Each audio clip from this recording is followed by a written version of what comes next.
Sabda TV. Bismillahirrahmanirrahim. Assalamualaikum warahmatullahi wabarakatuh. Innal hamdalillah nahmaduhu wa nasta'inuhu wa nastaghfiruh wa na'udzu billahi min shururi anfusina wa sayyiati a'malina. Man yahdihillahu fala mudilla lahu wa may yudlil fala hadiya lahu. Ashhadu an la ilaha illallah wahdahu la syarika lahu wa ashhadu anna Muhammadan 'abduhu wa rasuluh. Allahumma salli wa sallim wa barik ala nabiyyina Muhammad wa ala alihi wa sahbihi ajma'in.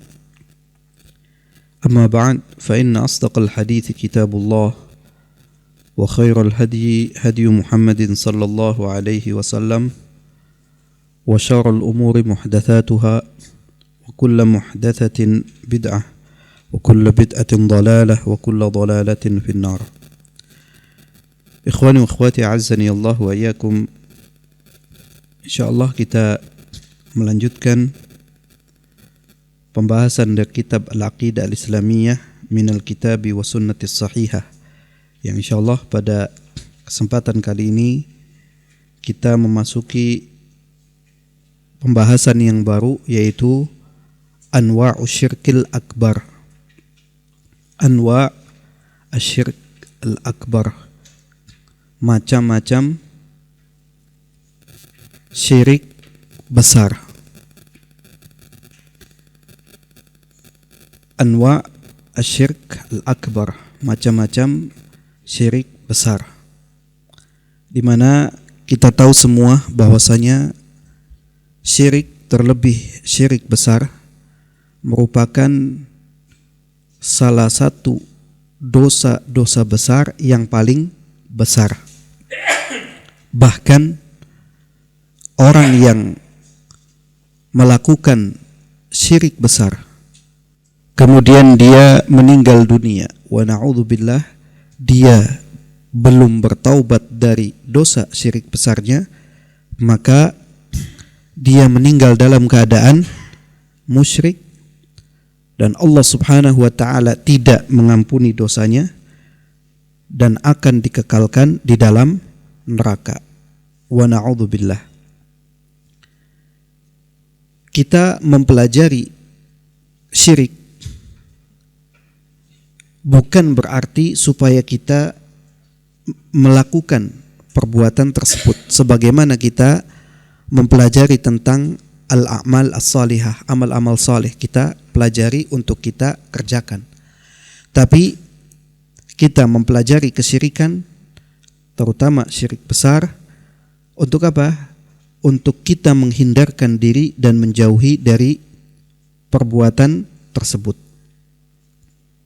Dan itulah yang dicontohkan oleh sahabat Hudzaifah ibnul Yaman radhiyallahu an, yang bertanya kepada Rasulullah sallallahu alaihi wasallam tentang keburukan, di mana sahabat-sahabat yang lain bertanya kepada Rasulullah sallallahu alaihi wasallam tentang kebaikan, tapi beliau radhiyallahu an bertanya tentang keburukan. Tujuannya karena beliau takut keburukan itu tertimpa atau menimpa dirinya sedangkan dia tidak merasa. Supaya bisa menghindarkan diri dari itu, maka kita harus tahu apakah ini termasuk kesyirikan atau bukan. Setelah kita tahu, kemudian kita menjauhi sejauh-jauhnya.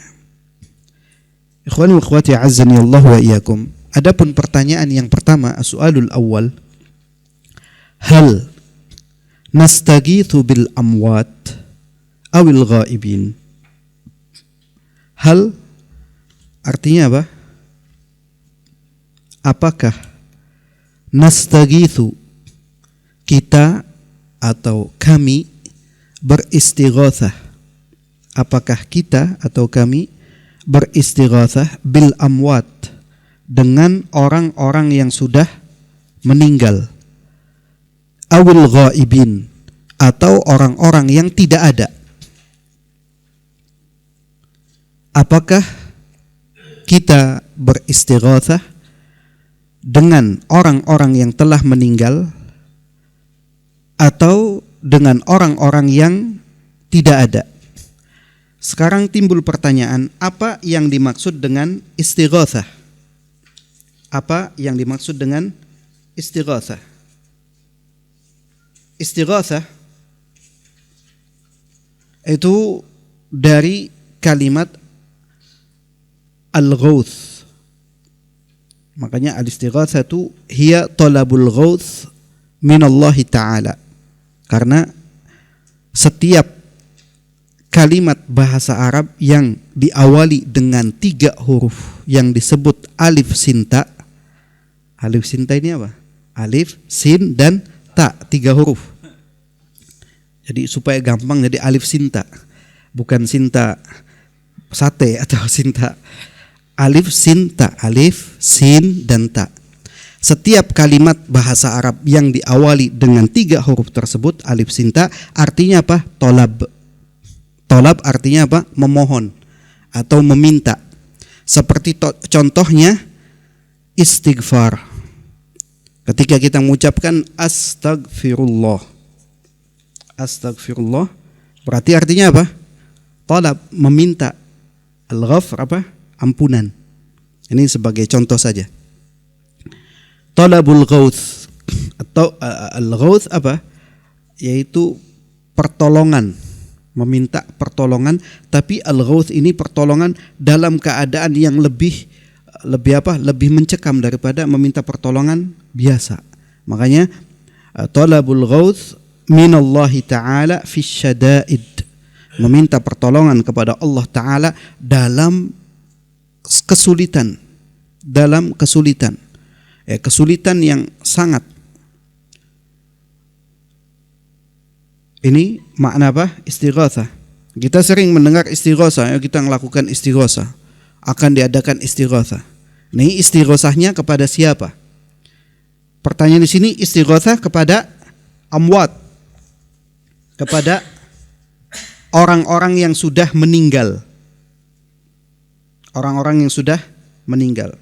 Dan istighatsah itu meminta pertolongan kepada Allah Subhanahu wa taala dari kesulitan dan kebinasaan.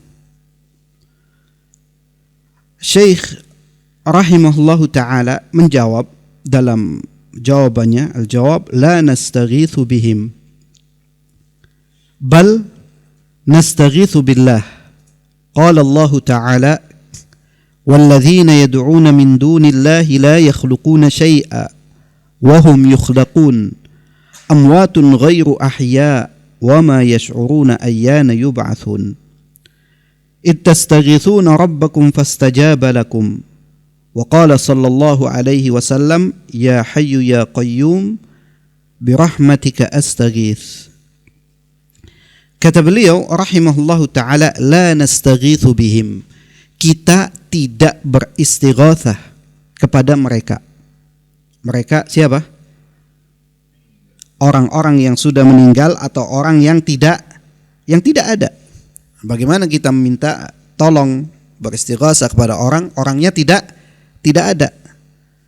Makanya kita, yaitu umat Islam, kaum muslimin, umatnya Nabi Muhammad sallallahu alaihi wasallam, tidak beristighatsah kepada orang-orang yang sudah meninggal, walaupun siapa? Walaupun wali.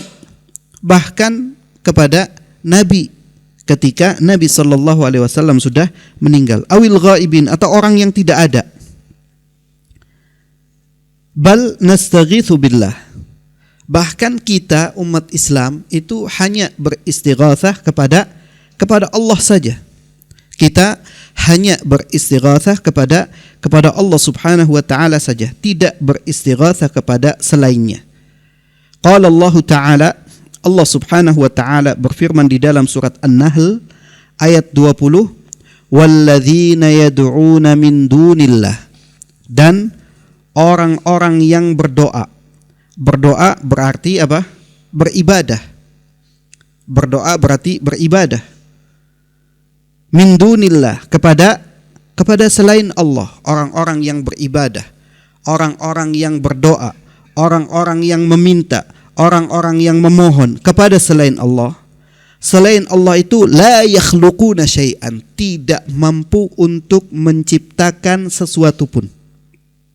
Selain Allah tidak ada yang mampu untuk menciptakan sesuatu pun. Wahum yukhlaqun, justru mereka yang diciptakan. Mereka tidak mampu untuk menciptakan, justru merekalah yang diciptakan oleh Allah Subhanahu wa taala.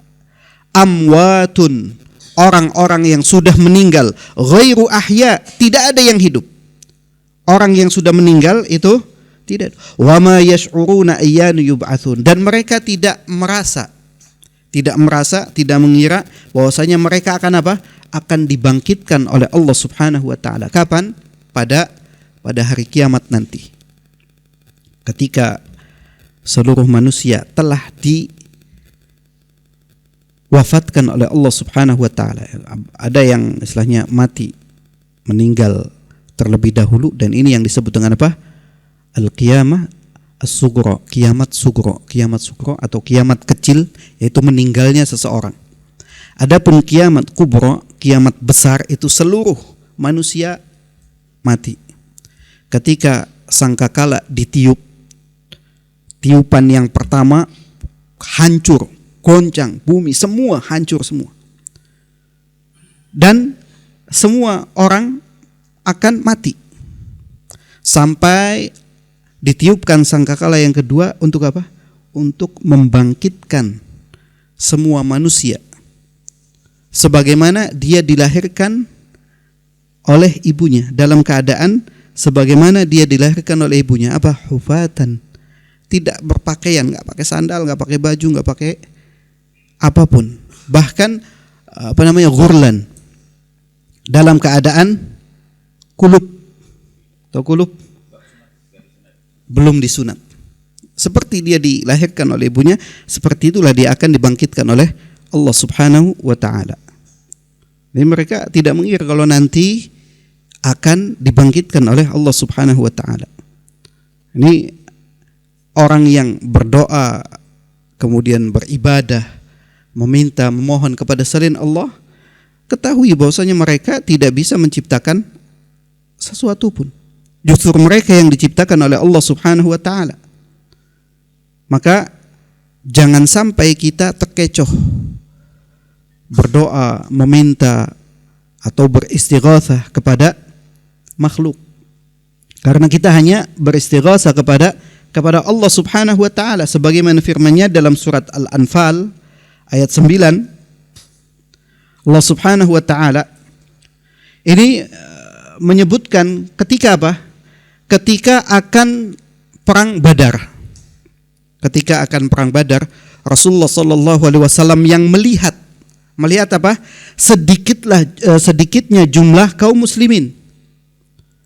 Nabi sallallahu alaihi wasallam melihat jumlah kaum muslimin yang sedikit dan jumlah pasukan orang-orang kafir sangat banyak. Jumlah yang jomplang. Perbandingan yang tidak masuk akal. Sehingga Nabi sallallahu alaihi wasallam beristighatsah kepada Allah Subhanahu wa taala, sampai dikatakan mengangkat kedua tangannya dan rida selendangnya Rasulullah sallallahu alaihi wasallam sampai jatuh. Di malam hari beliau sallallahu alaihi wasallam salat.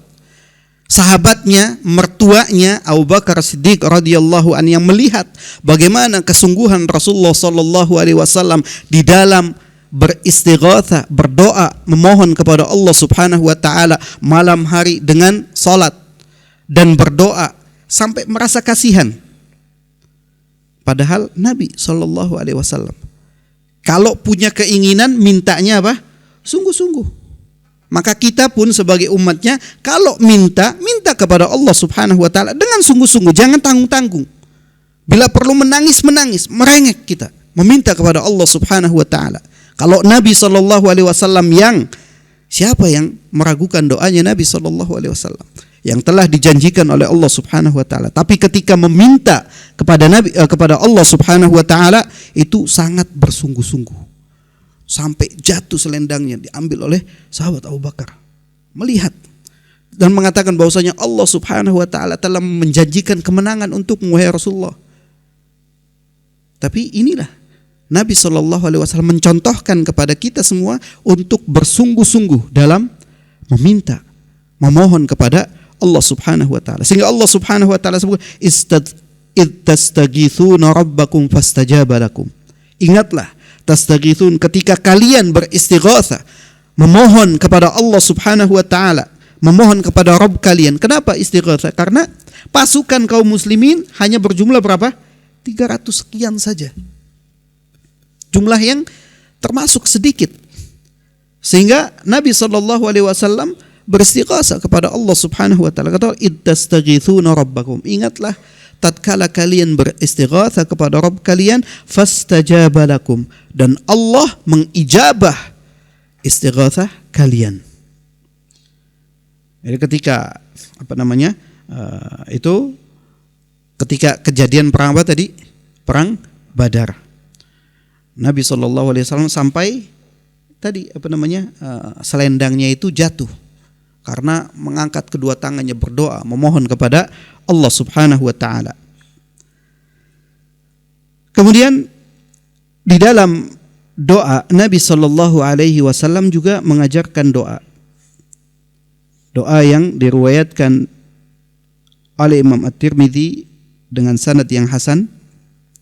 Nabi SAW berdoa, Ya Hayyu Ya Qayyum birahmatika astaghith. Ya Hayyu Ya Qayyum, wahai Zat yang maha hidup dan yang mengatur segala sesuatu, birahmatik, dengan rahmatmu, astaghith, aku beristighatsah. Ini biasanya dibaca kapan? Dalam zikir pagi dan petang. Karena memang kita sangat membutuhkan pertolongan Allah Subhanahu wa taala. Makanya Nabi SAW mengajarkan doa tersebut.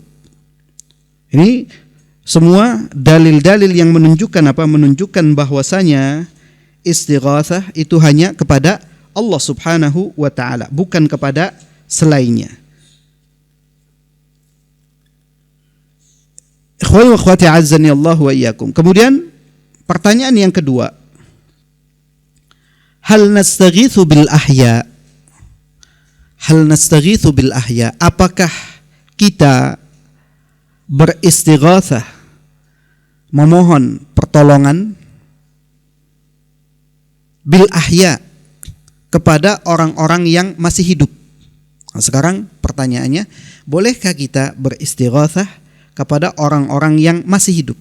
Ini kalau tadi orangnya sudah meninggal atau orangnya nggak ada, itu jelas hukumnya tidak boleh. Karena apa? Syirik, termasuk syirik besar. Sekarang bagaimana kalau kita beristighatsah kepada orang yang masih hidup?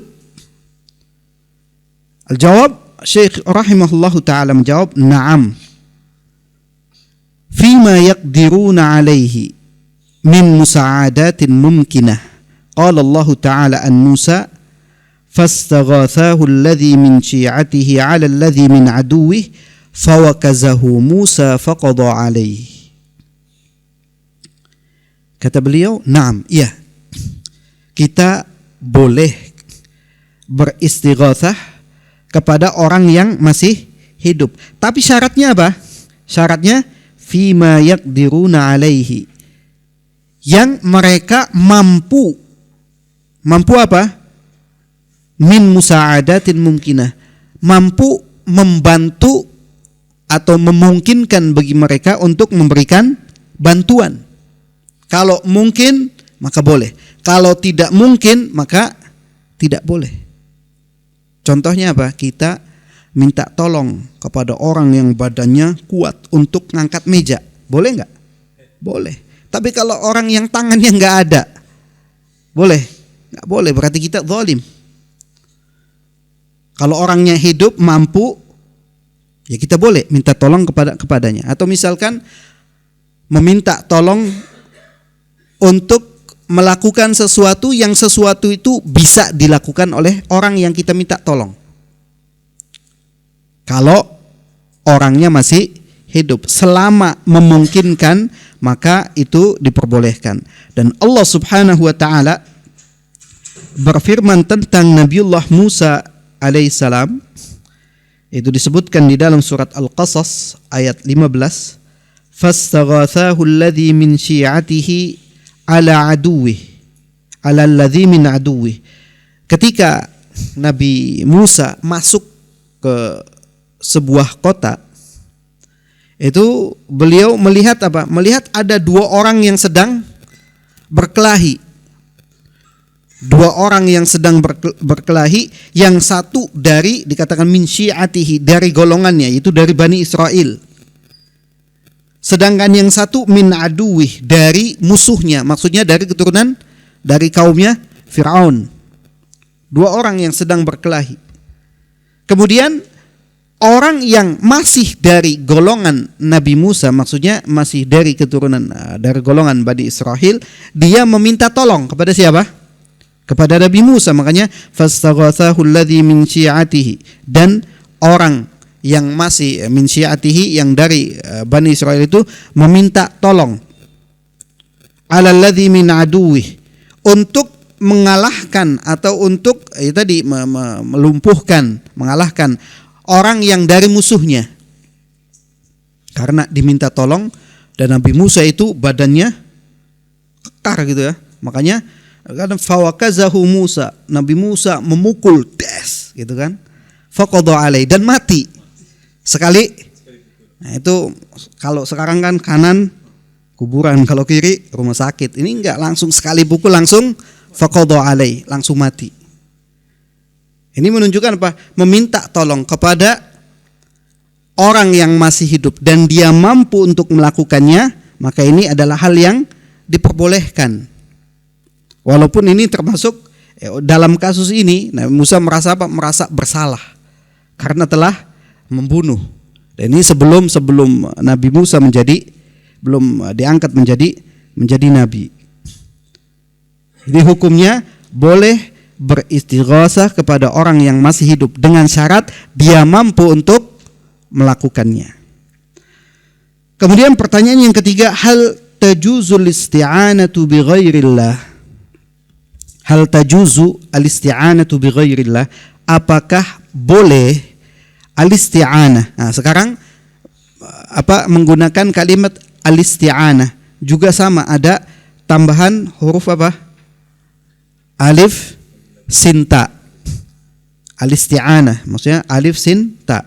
Berarti asalnya kalimat apa? Al-aun. Karena ada alif sin ta jadi al-isti'anah. Al-aun artinya apa? Ma'unah. Kita mohon ma'unah, meminta pertolongan. Ya, apakah boleh al-isti'anah, talab al-aun, meminta pertolongan bi ghairillah, kepada selain Allah Subhanahu wa taala?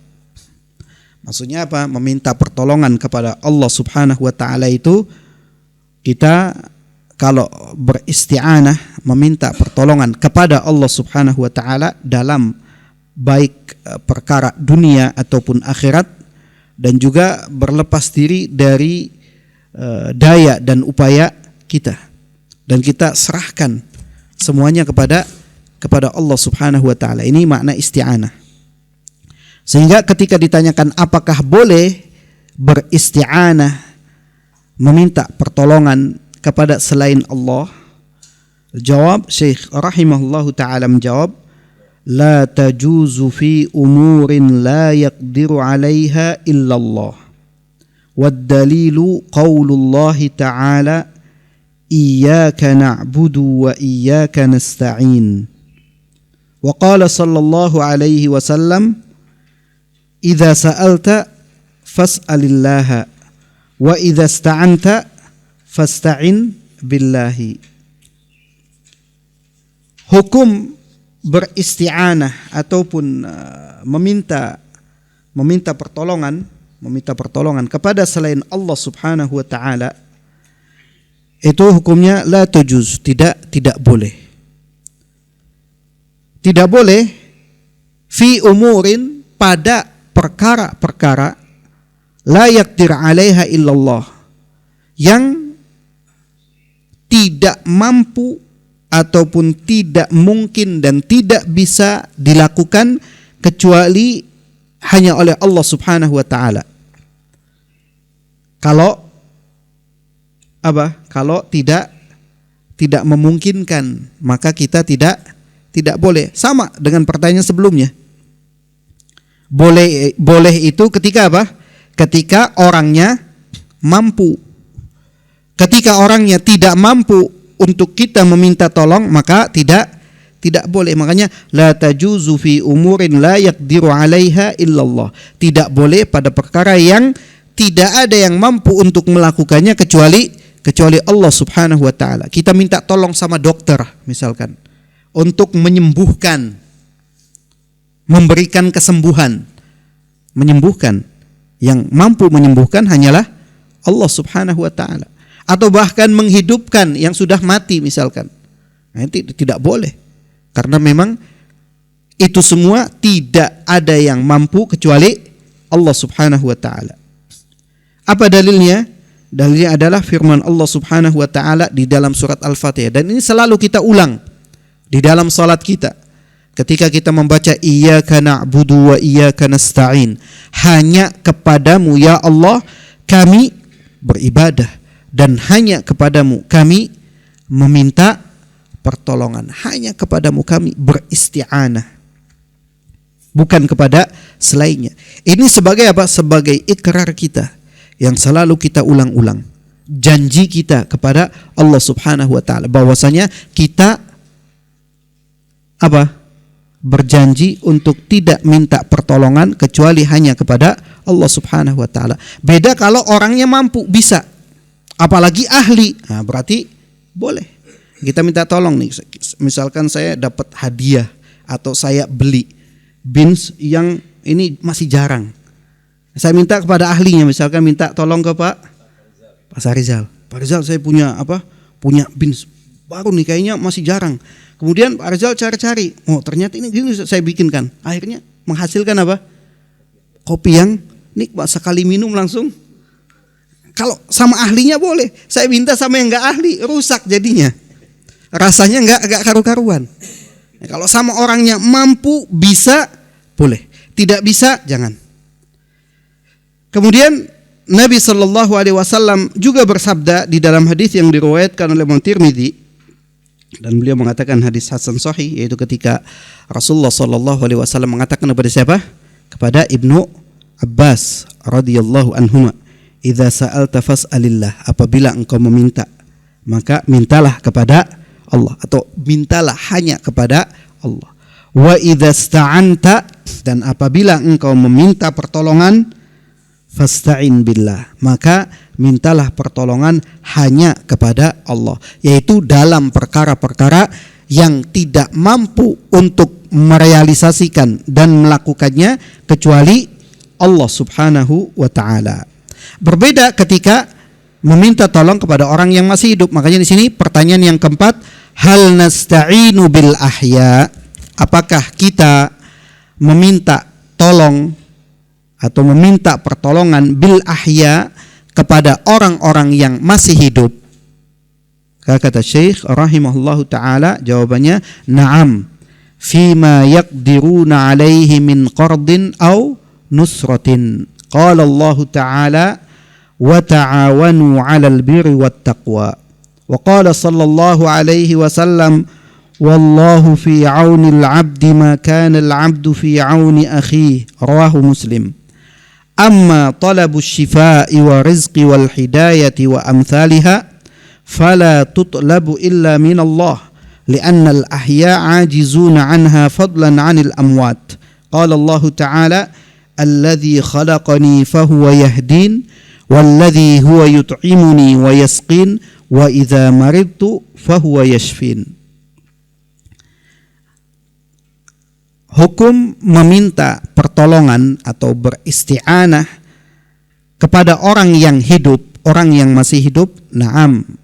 Maksudnya boleh, kata Syekh, boleh minta tolong kepada orang yang masih hidup. Dengan syarat apa tadi? Fi ma yaqdiruna alai, yang dia mampu untuk melakukannya. Di sini Syekh memberikan contoh min qardin. Memberikan apa? Memberi tolong apa? Qard. Ini pelajaran sama Ustaz Dr. Erwandi. Qard apa? Hutang. Kita minta tolong untuk diberikan hutang, dihutangin. Boleh nggak? Boleh kalau orangnya mampu, tapi yang penting bayar. Jangan minta tolong sampai apa? Sampai mengenaskan sudah pokoknya. Tapi ketika bayar nggak ada kabar. Boleh kita minta tolong kalau memang kita butuh dan sangat membutuhkan. Makanya hutang itu dijadikan seperti apa? Kalmayyitah, seperti bangkai. Kalau kita menganggap hutang itu kayak bangkai, kita nggak akan lari ke hutang kecuali dalam keadaan apa? Sudah terdesak. Sudah nggak mungkin cara yang lain sudah kecuali hutang, ya sudah. Karena dianggap kayak bangkai. Kalau sudah, ya sudah selesai, cepat-cepat apa? Cepat-cepat bereskan.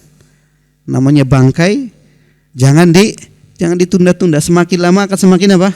Semakin bau, semakin rusak, akan mengotori. Dan biasanya orang yang berhutang itu, kata Nabi, kalau ngomong bohong, kalau janji mengingkari. Itu sifat orang yang punya hutang. Makanya Nabi SAW sering sekali berdoa kepada Allah Subhanahu wa taala berlindung dari yang namanya hutang, minal ma'tsami wal maghram, dari perbuatan dosa dan juga dari hutang. Nah, secara asal hukumnya boleh kita minta tolong kepada orang kaya, orang yang dermawan, minta tolong untuk diberikan pinjaman hutang, tapi dibayar. Au nusrah, atau kita minta tolong untuk diberi pertolongan ataupun bantuan. Allah Subhanahu wa taala berfirman di dalam surat Al-Maidah ayat 2, wa ta'awanu 'alal birri wat taqwa, dan tolong menolonglah kalian dalam apa? Albir, dalam kebaikan, wat taqwa, dan dalam ketakwaan. Kita diperintahkan oleh Allah Subhanahu wa taala untuk saling tolong menolong dalam kebaikan, dalam perbuatan baik, dan juga ketakwaan kepada Allah Subhanahu wa taala, apa saja, walaupun hanya perbuatan yang remeh, perbuatan yang kecil. Bahkan kita dilarang untuk meremehkan. La tahqiranna minal ma'ruf syai'an, janganlah engkau meremehkan kebaikan sekecil apapun.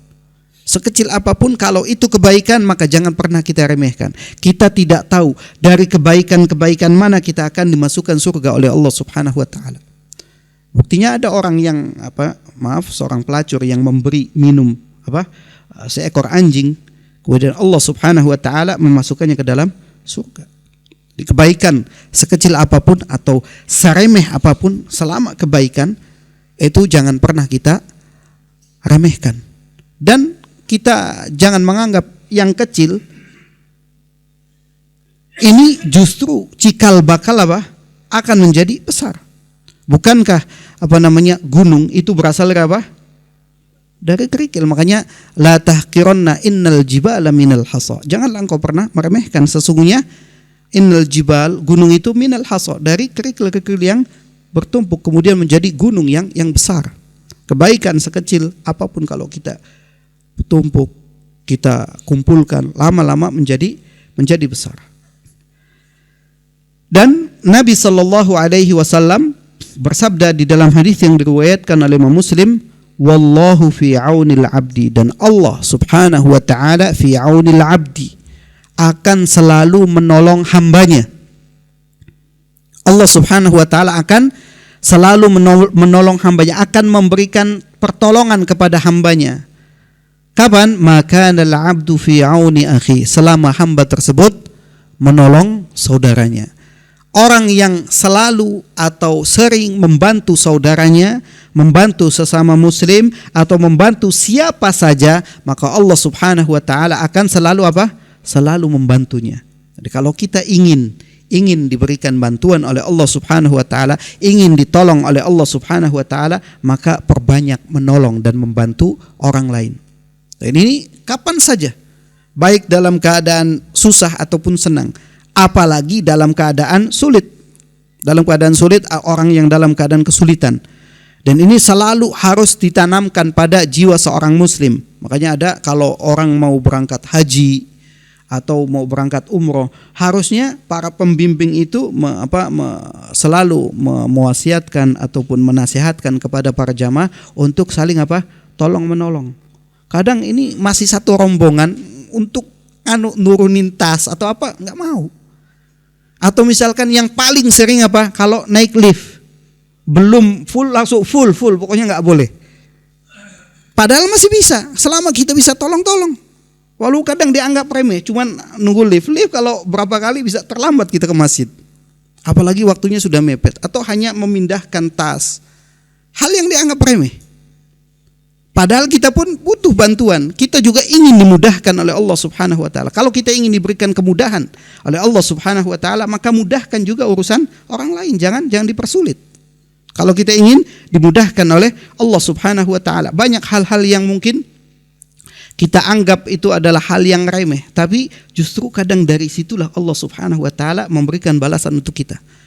Kita berikan, padahal hanya istilahnya ada orang minta tolong ini handphone saya, ininya, akhirnya kita sebentar nggak tahu kita lagi kesulitan, ada yang bantu lagi, orangnya nggak kenal.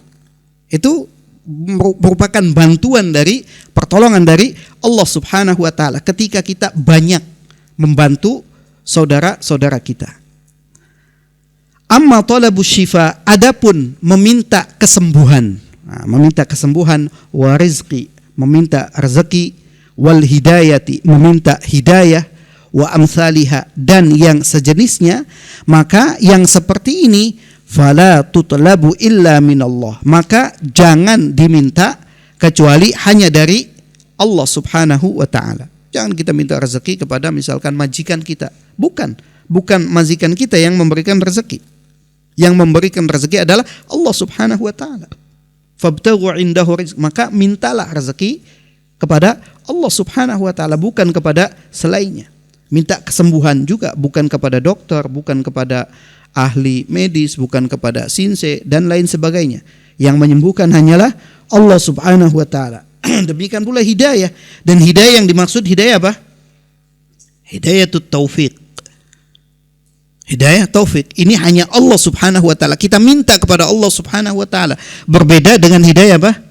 Hidayatul bayan. Kalau hidayatul bayan, Allah Subhanahu wa taala memberikan kepada nabinya, wa innaka latahdi ila siratim mustaqim. Sesungguhnya engkau Muhammad bisa memberikan hidayah, petunjuk kepada jalan yang lurus. Dan juga Allah Subhanahu wa taala berikan kepada orang-orang yang diberikan ilmu, yang mampu untuk menyampaikan, menjelaskan kepada manusia. Adapun hidayah taufik, maka tidak bisa dan tidak boleh kita minta kepada manusia, hanya kepada Allah Subhanahu wa taala. Makanya kadang kita sering wabillahi taufik wal hidayah. Maksudnya taufik ini hidayah itu taufik. Kalau hidayah mungkin hidayah al-bayan. Kemudian wa amsalihah, dan yang sejenisnya. Maksudnya hal-hal yang tidak mungkin kecuali hanya dari Allah Subhanahu wa taala. Fala tutlabu illa minallah, maka janganlah diminta kecuali dari Allah Subhanahu wa taala. Kenapa? Li'annal ahya, karena orang-orang walaupun hidup, manusia walaupun masih hidup, ajizuna anha, tidak mampu untuk memberikan kesembuhan, tidak mampu untuk memberikan rezeki, dan tidak mampu untuk memberikan hidayatut taufik. Bahkan Nabi sallallahu alaihi wasallam ketika pamannya Abu Thalib, yang Nabi sallallahu alaihi wasallam sangat menginginkan pamannya mendapatkan hidayah, tapi tidak mampu. Bahkan Allah Subhanahu wa taala menyebutkan, innaka la tahdi man ahbabta walakinallaha yahdi man yasha. Sesungguhnya engkau ya Muhammad tidak akan mampu untuk memberikan hidayah kepada orang yang kau cintai. Akan tapi Allah yang memberikan hidayah siapa yang Dia kehendaki. Ini hidayah taufik. Manusia walaupun hidup ajizuna anha, tidak mampu untuk memberikan itu. Fadlan anil amwat, terlebih lagi orangnya sudah mati. Orangnya sudah mati, gimana bisa memberikan hidayah? Orangnya mati, bagaimana dia bisa memberikan kesembuhan?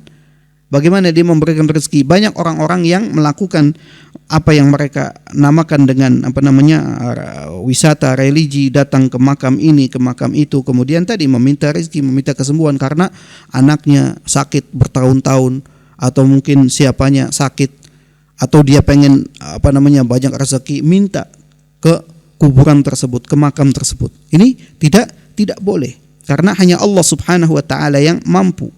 Allah Subhanahu wa taala berfirman di dalam surat Asy-Syu'ara ayat 78 sampai 80, "Alladzi khalaqani fahuwa yahdin."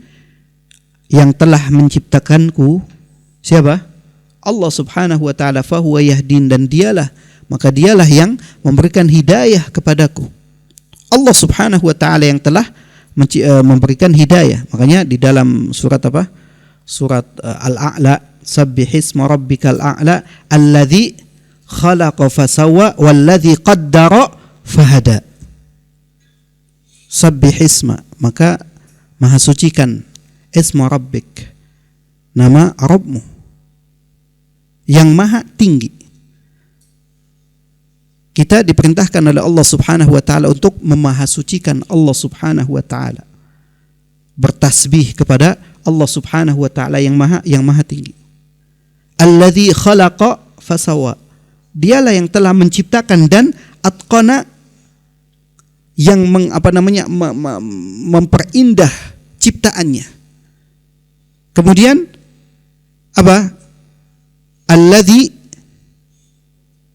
apa? Khalaqa fasawa walladzi qaddara fahada, dan dialah Allah Subhanahu wa taala yang telah mentakdirkan, menetapkan takdirnya, fahada, dan juga memberikan hidayah, memberikan petunjuk. Walladzi yut'imuni wa yasqin, dan dialah Allah Subhanahu wa taala yut'imuni, yang memberiku makan, wa yasqin, dan memberikan aku minum. Jadi Allah Subhanahu wa taala yang memberi makan dan minum. Bahkan kalau orang sakit kemudian jangan dipaksa untuk apa? Untuk makan. Orang yang lagi sakit dipaksa untuk makan terus, itu jangan. Allah Subhanahu wa taala yang akan memberinya makan. Jangan dipaksa. Allah Subhanahu wa taala yang akan memberikan makan. Kita kadang kasihan nanti nggak makan tambah sakit. Allah Subhanahu wa taala yang akan memberinya makan, memberinya minum. Tapi bukan berarti kemudian karena memang ada orang yang sengaja emang nggak mau makan walaupun sakit, ya tetap dianjurkan untuk makan. Kalau makan alhamdulillah, kalau enggak ya sudah jangan dipaksa. Nanti juga kalau sudah lapar minta makan. Wa idza maridtu fahuwa yashfin, dan apabila aku sakit maka dialah Allah yang menyembuhkanku. Adapun dokter ataupun sinse ataupun yang lainnya hanya sebagai wasilah. Sebagai wasilah karena kita juga diperintahkan untuk apa? Untuk berobat. Tadawaw ya ibadallah. Berobatlah kalian wahai hamba-hamba Allah. Wala tadawaw bil haram, dan janganlah berobat dengan sesuatu yang haram. Selama wasilahnya bukan dengan hal yang haram, maka kita diperbolehkan untuk berobat. Karena itu sebagai apa? Sebagai tawakal kita. Tawakal kenapa? Kita berusaha min akhdhil asbab, melakukan salah satu sebab mencari kesembuhan dengan cara berobat. Selama dengan cara yang tidak melanggar syariat maka diperbolehkan. Akan tapi kita meyakini bahwasanya yang menyembuhkan hanyalah Allah Subhanahu wa taala. Karena betapa banyak orang yang tidak berobat itu sembuh. Lah, enggak berobat bisa iya, dia perbaiki makanannya. Dia makan ini yang dilarang dia enggak makan, yang ini boleh dia makan. Karena banyak istilahnya kita makan obat tapi larangannya dilanggar terus, lama sembuhnya. Tapi orang yang enggak minum obat tapi dia menjaga makanannya justru sembuh. Karena kesembuhan bukan dengan obat, tapi kesembuhan dari Allah Subhanahu wa taala. Ketika kita betul-betul meminta kepada Allah Subhanahu wa taala kesembuhan itu, maka Allah Subhanahu wa taala yang akan memberikan kesembuhan, Bahkan kita berobat itu jangan melulu atau dengan obat-obatan saja. Kita berobat dengan ayat-ayat Al-Qur'an. Al-istisfa, mencari kesembuhan dengan ayat-ayat Al-Qur'an. Betapa banyak dulu para sahabat yang sembuh hanya dengan membacakan ayat-ayat Al-Qur'an. Dan Al-Imam Ibnul Qayyim rahimahullahu taala di dalam kitab Al-Fawaid, dalam kitab Al-Fawaid di antara ketika menerangkan tentang firman Allah Subhanahu wa taala, wa qala rasulu ya rabbi inna qaumi ittakhadhu hadzal qur'ana mahjura. Ketika Nabi Rasul mengatakan kepada Allah, ya Allah, kaumku telah menjadikan Al-Qur'an sesuatu yang ditinggalkan. Di antara bentuk hajar meninggalkan Al-Qur'an adalah tidak berobat dengan Al-Qur'an.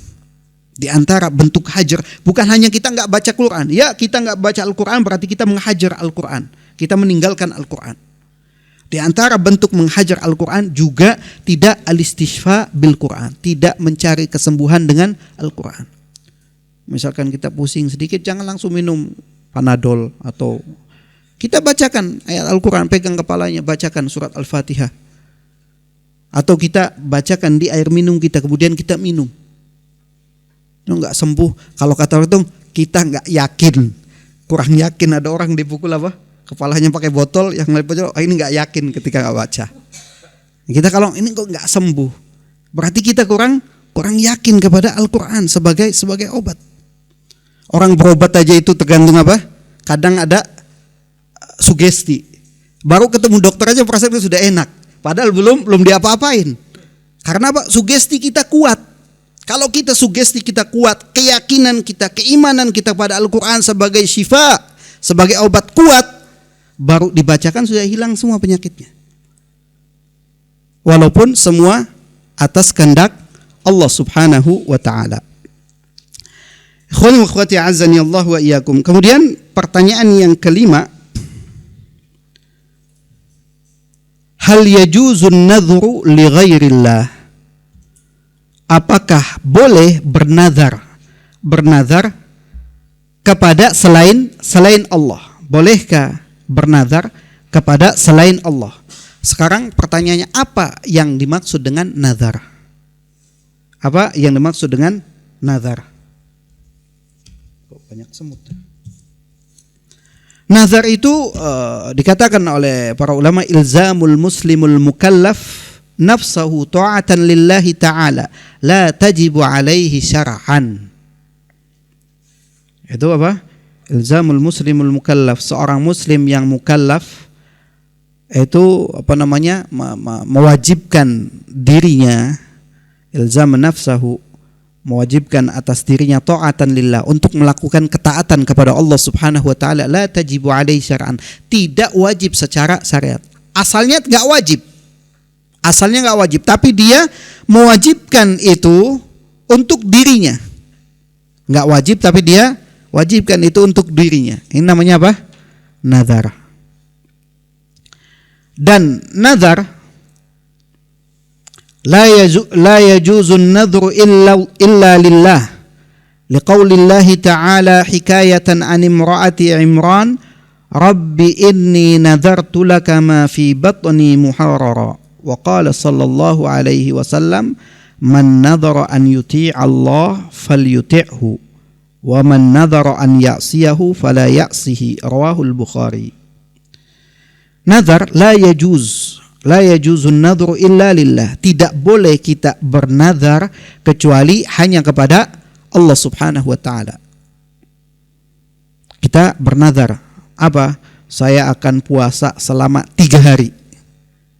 Dia berarti mewajibkan dirinya untuk puasa selama 3 hari. Padahal hukum puasa 3 hari itu tidak wajib. Bahkan termasuk dalam ayyamul bid, pada ayyamul bid itu tidak wajib. Atau 3 hari dalam setiap bulan itu tidak wajib. Tapi ketika dia mewajibkan dirinya untuk melakukan itu kalau bukan karena Allah maka tidak boleh. La yajuzun nadhru illa lillah. Tidak boleh bernazar kecuali hanya kepada Allah. Berdasarkan firman Allah Subhanahu wa taala ketika mengisahkan tentang istri Imran yang disebutkan oleh Allah Subhanahu wa taala di dalam surat Ali Imran ayat 35, Rabbi inni nadhartu lak. Wahai Rabbku, sesungguhnya aku bernazar kepadamu, ma fi batni muharraran, apa yang ada di rahimku, yaitu janin yang aku kandung, muharraran, untuk melakukan apa? kebaikan. Jadi bernazar kalau nanti anak yang dikandungnya ini nanti lahir sehat dan lain sebagainya. Kemudian Nabi Shallallahu Alaihi Wasallam bersabda dalam hadis yang diriwayatkan oleh Imam Al-Bukhari, "Man nadhara an yuti' Allah falyuti'hu." Barang siapa yang bernazar untuk mentaati Allah, falyuti'hu, maka taatilah. Maksudnya apa? Kalau dia bernazar dan nazarnya dalam ketaatan kepada Allah, maka lakukan. Atau apa? Maksudnya memenuhi nazarnya. Untuk memenuhi nazarnya. Karena Allah Subhanahu wa taala memuji orang yang memenuhi nazarnya, yufuna bin nadri yakhafuna yawman kana syarruhu mustatira, yaitu orang-orang yang dia memenuhi nazarnya. Yufuna bin nadri wa yakhafun, dan dia takut pada hari yang keburukannya itu menyebar di mana-mana. Ini pujian Allah Subhanahu wa taala pada orang yang memenuhi nazarnya. Dan sebaliknya, waman nadhara an ya'siyahu, barang siapa yang bernazar untuk durhaka kepada Allah, untuk bermaksiat kepada Allah, fala ya'sihi, maka janganlah dia bermaksiat. Kalau nazarnya, dia bernazar, kalau saya misalkan dapat ini, saya akan misalkan minum khamr.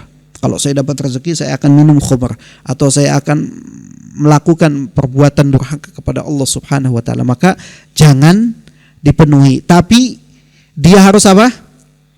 Dia tinggalkan nazarnya, tapi harus diganti dengan apa? Dengan kafaratu yamin. Apa itu kafaratu yamin? Sebagai kafarah janji. Apa? Memberi makan 10 orang miskin. 10 orang miskin. Atau memberi pakaian kepada mereka. Atau puasa 3 hari. Ini sebagai apa? Sebagai penghapus tadi janjinya. Dia yang bernazar tapi nazarnya ternyata bermaksiat kepada Allah. Kalau nazarnya dalam ketaatan, maka lakukan.